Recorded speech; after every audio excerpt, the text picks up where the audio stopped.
Good morning প্রিয় বন্ধুরা, তোমরা কেমন আছো? নিশ্চয়ই তোমরা অনেক ভালো আছো বন্ধুরা।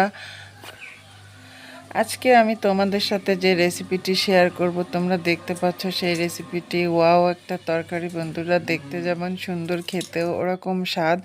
বন্ধুরা দেখতে পাচ্ছ আজকে আমি তোমাদের সাথে যেটা শেয়ার করব সেটা হলো ডুমুর দিয়ে নারকেলের দুধ আর ডিম দিয়ে রান্না করব বন্ধুরা। সাথেই থাকো, দেখতে থাকো বন্ধুরা।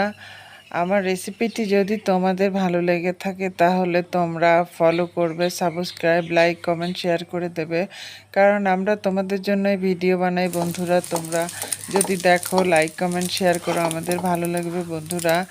দেখতে থাকো, সাথেই থাকো বন্ধুরা। ডুমুর অনেক উপকারী জিনিস। ডুমুরে প্রচুর আয়রন আছে, যেটা রক্ত তৈরিতে সাহায্য করে, ক্যান্সার প্রতিরোধ করে বন্ধুরা। নিয়মিত খেতে পারলে, আবার কাঁচা ডুমুর 3-4টা খালি পেটে লবণ দিয়ে চাবাই খেলে বন্ধুরা ডায়াবেটিক্স নিয়ন্ত্রণে থাকে।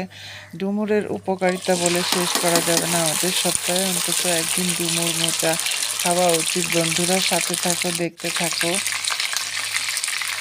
বন্ধুরা। দেখতে পাচ্ছ আমি সব প্রকার মশলা আমি তেলে দিয়ে ভালো করে কষিয়ে নিচ্ছি।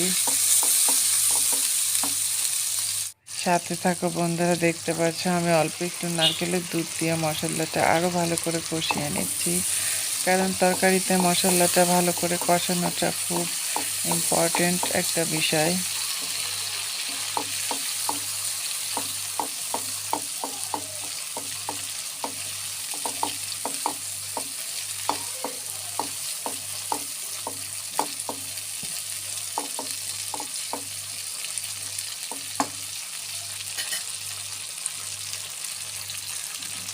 বন্ধুরা দেখতে পাচ্ছ আমার মশলাটা কষানো শেষ হয়েছে। এখন আমি যেটা করব সেটা হলো ডুমুরটা আমি দিয়ে দিচ্ছি।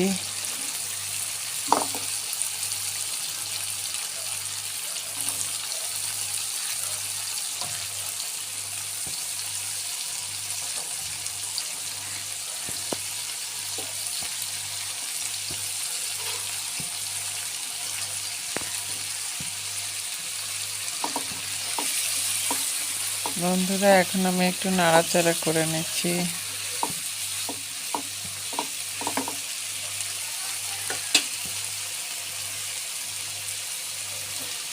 বন্ধুরা এখন আমি যেটা করব সেটা একটু নারকেলের দুধ ডুমুরের ভিতর দিয়ে আমি এটা একটু ভালো করে কষিয়ে নেব বন্ধুরা। তোমরা দেখতে পাচ্ছ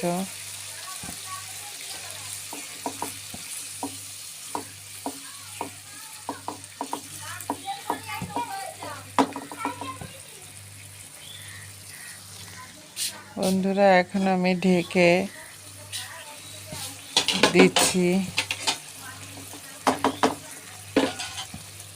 আমি ঢেকে দিয়ে 10 মিনিটের মতো জাল করে নিলাম বন্ধুরা। তোমরা দেখতে পাচ্ছ 10 মিনিট জাল করে নিলাম।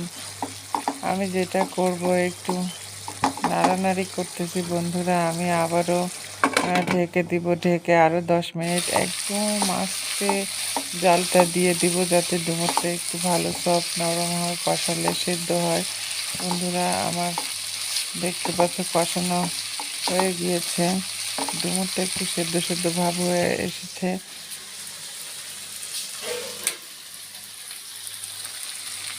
বন্ধুরা। এখন আমি যেটা করব সেটা হলো নারকেলের যে দুধ করে রেখেছিলাম, সেই নারকেলের দুধটা আমি এখন তরকারির ভিতর দিয়ে দিচ্ছি বন্ধুরা। পুরা নারকেলের দুধটা তোমরা দেখতে পাচ্ছ।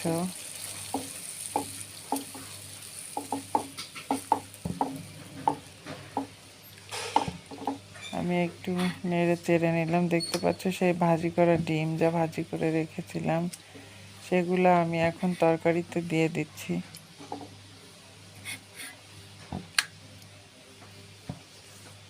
বন্ধুরা এখন আমি যেটা করব, নেড়ে চেড়ে একটু ঢেকে দিব, ঢেকে আস্তে করে জাল দিয়ে দিব। বেশ আধা ঘন্টার মতো জাল দেওয়া লাগবে ডুমুরটায়, যেহেতু ডুমুর সেদ্ধ হয়ে নরম না হলে আবার ভালো লাগবে না, একটা সফট ভাব নাহলে। তোমরা দেখতে পাচ্ছ আমি 10 মিনিট জাল দেওয়ার পরে ঢাকনাটা খুললাম। এখন এমন হয়েছে বন্ধুরা। তোমরা দেখতে পাচ্ছ আমি আবার ঢেকে দিচ্ছি বন্ধুরা। ঢেকে দিয়ে আস্তে করে জাল দিলাম, ঝোলটা একটু কমে এসেছে।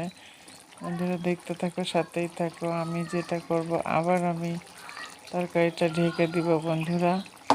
তরকারিটা ঢেকে দিয়ে আমি আবার আস্তে করে আমি জাল দিব। দেখতে পাচ্ছ আমার তরকারিটা হয়ে গিয়েছে, ডুমুরগুলো একদম সফট একটা ভাব হয়ে গিয়েছে, একদম তরকারিটা complete. Thank you very much বন্ধুরা আমার সাথে থাকার জন্য।